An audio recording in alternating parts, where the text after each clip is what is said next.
la pierna, el muslo y los pies. ¿Ya? Eso entendemos como extremidad inferior, ¿no es cierto? Y como esqueleto apendicular, ¿se acuerdan? Ya. ¿Sí? Permite la deambulación, o sea, la marcha, el caminar durante gran parte de nuestra vida. Pero además, las articulaciones están sometidas a fuerzas internas y externas que obligan a nuestro sistema musculoesquelético a tener una alta capacidad de adaptación frente a circunstancias fisiológicas y anormales. Las fuerzas internas tienen que ver con la musculatura y los huesos. ¿Ya? ¿Sí? Esas son las fuerzas que nos hacen o que se someten a esta adaptación. Pero las fuerzas externas tienen que ver con la fuerza de reacción del suelo. La gravedad. ¿Y la gravedad no? La gravedad. ¿Ok? Entonces, esas dos fuerzas se someten ¿para qué? Para que en la deambulación nosotros podamos tener una adaptación frente a estas situaciones y sea lo más normal posible. Por eso dice frente a circunstancias fisiológicas anormal. ¿Ya? ¿Por qué? Porque, por ejemplo, si nosotros,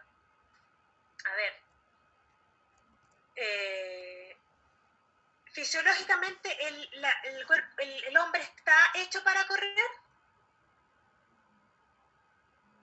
Eso hablaba yo ayer con la Mónica, porque por ejemplo en la humanización el hombre no siempre corrió, hay un homínido que comenzó a correr. Ya, pero actualmente sí, el hombre está hecho para correr. ¿Estoy hecha para correr? ¿Sí? ¿Una corredora está hecha para correr? Ay, no sé si... No, yo diría que no. No, porque se entrenaría por algo entrenar. No, por ejemplo, si vamos al animal, el chita, por ejemplo, está hecho para correr. Exacto, nos adaptamos. Pero nosotros nos adaptamos, claro. Una circunstancia anormal, fisiológicamente anormal. Por eso corremos. Ya corremos para, por ejemplo, escapar de algo, de alguna situación. Para, por ejemplo, hacer ejercicio. Pero el hombre no está hecho para correr. Y ahí se adapta. Tiene esa capacidad. Estas fuerzas nos hacen tener la capacidad para poder adaptarnos a poder correr. Pero el hombre no está hecho para correr. Porque no podríamos correr todo el día, a eso me refiero. En esa misma adaptación, profe, yo leía que cuando el hombre corre, o sea, cuando el pie está cuando corre, hay articulaciones que se rigidizan para soportar este impacto durante la... Lo mismo cuando saltamos. Cuando hay un tipo, no sé si un karateca, que dobla un fierro. Tú dices, ¡wow! El logo dobla un fierro. O sea, tiene una fuerza interna y externa terrible. O sea, vence la fuerza externa. Pero resulta que el gallo tiene más de 3.000 microfracturas en el cuerpo. Y como todos los días practica, se adapta a ese movimiento. Pero no está hecho para doblar un fierro. ¿Me entienden? Eso es lo que dice la primera parte. Ahora, por lo tanto, es vital tener el conocimiento de cosas. ¿De qué cosa? De algunos ángulos biomecánicos de la extremidad inferior que hablaba la Paola, ¿no es cierto?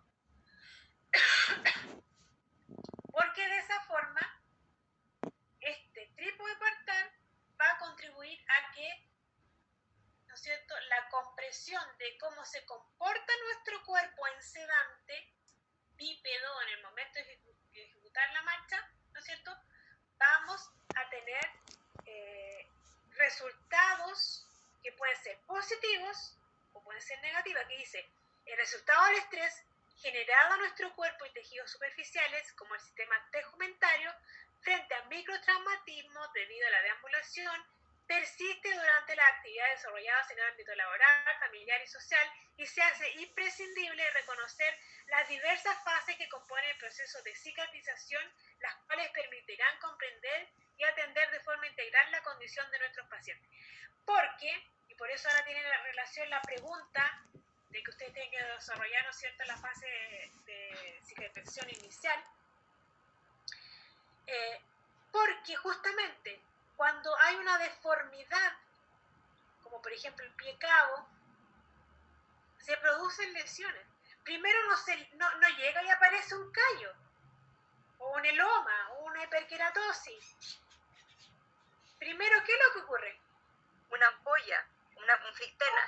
¿Cómo se adapta el sistema musculoesquelético a esa circunstancia fisiológica normal? De una presión. ¿Qué es lo que hace el cuerpo?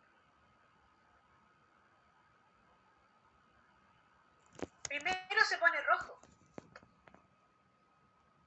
¿Tiene relación con el inicio de alguna herida, no?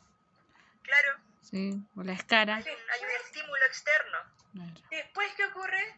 Se produce una flictena, una vesícula. Después se sana eso. Y después la piel, como es tan inteligente, y le están diciendo constantemente que se tiene que adaptar a esta circunstancia fisiológica normal, que es la presión, la hiperpresión, ¿qué es lo que hace? La piel empieza a engrosarse. ¿Entiendes? Claro, hay una regeneración antes que el resto de la piel. O sea, vendría a ser que todo lo que es tejido hiperqueratóxico es una reacción adaptativa de un problema anormal que está ocurriendo en el pie, en este caso, ¿no es cierto? Pero es de defensa. Es de defensa. Entonces, por eso que hay muchos colegas que de repente resecar es cuando tú deslaminas con el bisturí, y dejan de proteger, dejan súper rojo, o sea, rosada la piel. Claro, genera el mismo efecto. Y lo que está haciendo es que lo estás desprotegiendo. Por lo tanto, hay un límite. Hay un límite. Porque si no va a provocar y era mucho más, va a provocar que hay un hematoma subepidérmico, que por ejemplo pasa sobre todo en pacientes diabéticos, y de ahí después surgen, ¿qué cosa? Las úlceras neuropáticas. ¿Ya?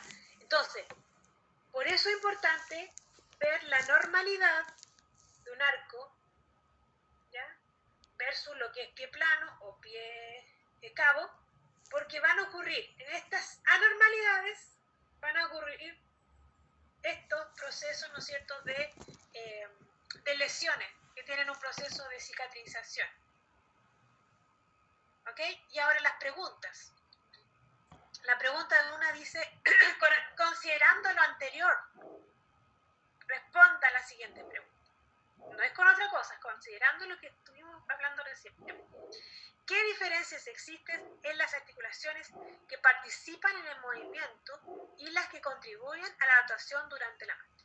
O sea, aquí hay que ver que tenemos articulaciones que participan durante el movimiento, ¿ya?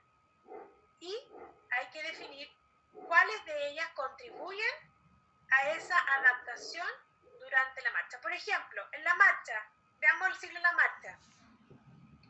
¿Qué articulación trabaja cuando hacemos la flexión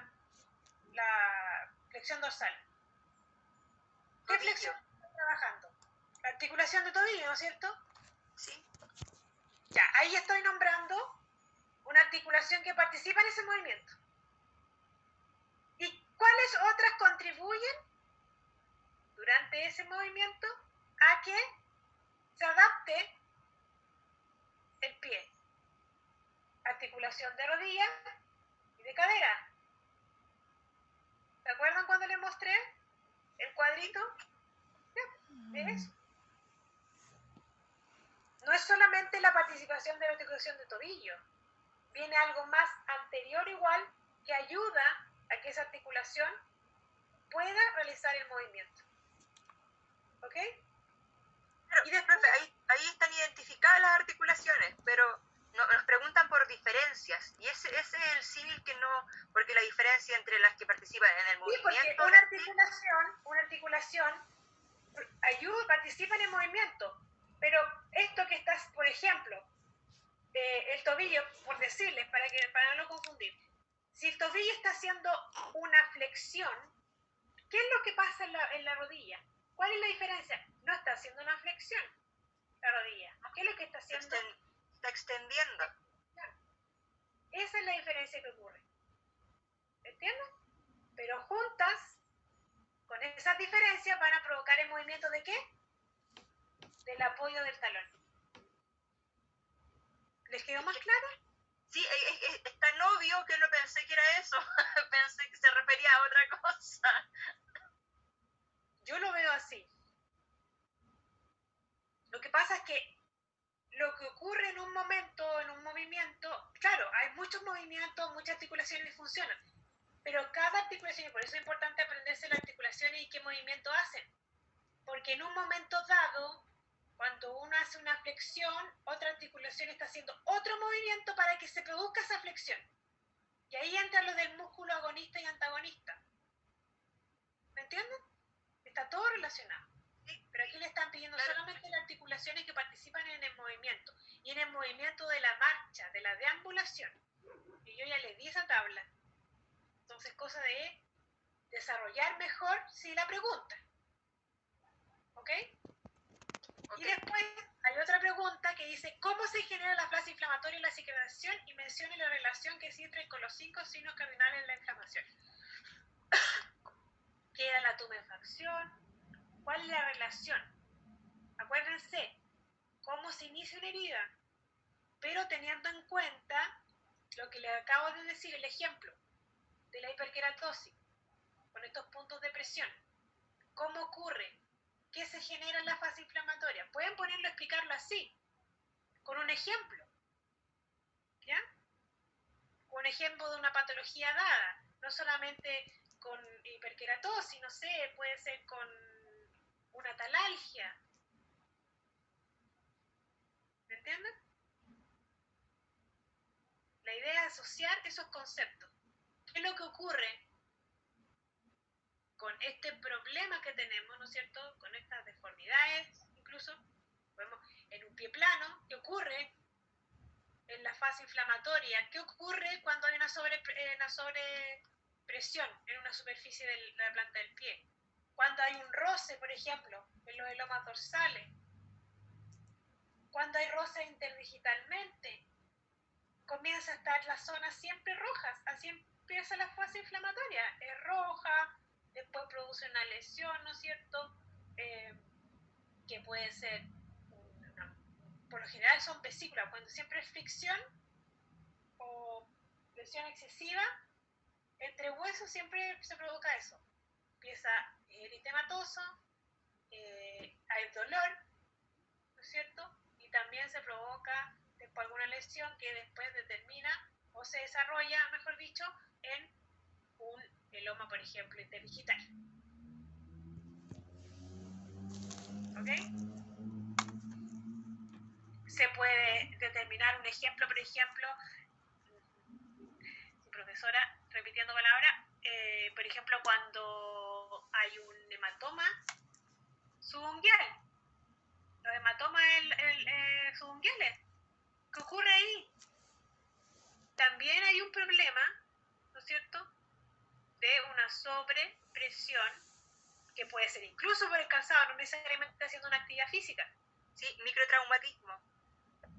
¿Ya? Bueno, ahí también pueden dar a hacer un ejemplo, qué pasa en la deambulación, con esos distintos ejemplos, tomarlos y ver cómo se genera la fase inflamatoria de la cicatrización, y hay que mencionar qué cosa, 5 signos cardinales respecto a eso. Nada. Ahora no sé, la bibliografía yo no la he revisado, a ver cuál es. Claro. Ramírez, sí, fisiología de la cicatrización, y ahí van a tener una base para el tema de la fase de la inflamación.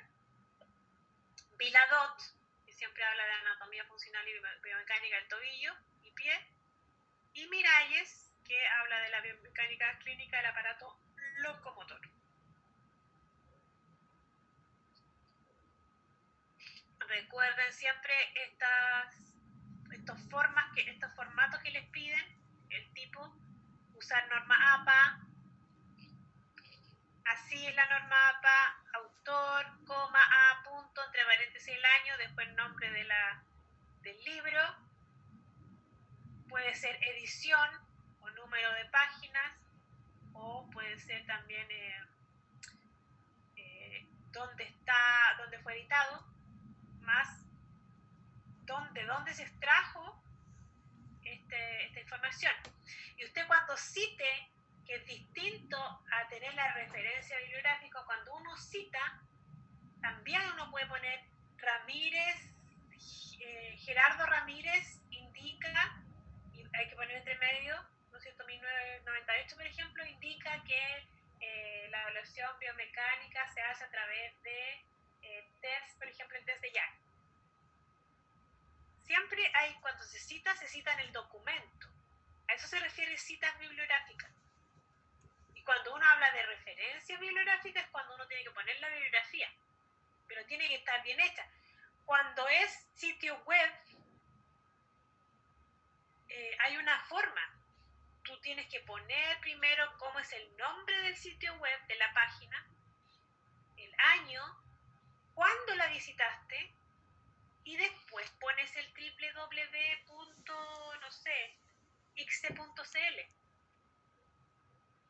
No se pone la página y el link, el enlace. Eso está incorrecto. ¿Ok? Y eso tanto en la norma APA como en el de Vancouver. Yo les envié, no sé si a todos, pero en micro y nos mandó a comienzo de año. Entonces envíenselo porfa a las nuevas compañías, porque yo me imagino no las tienen, para que vean. Este es un formato Vancouver, que es parecido al APA. El APA es como más general, el Vancouver es como más, se hace en lo que es para investigación científica en salud, ¿ya? Por eso les envié el Vancouver. Es eso. ¿Les quedó más claro el trabajo?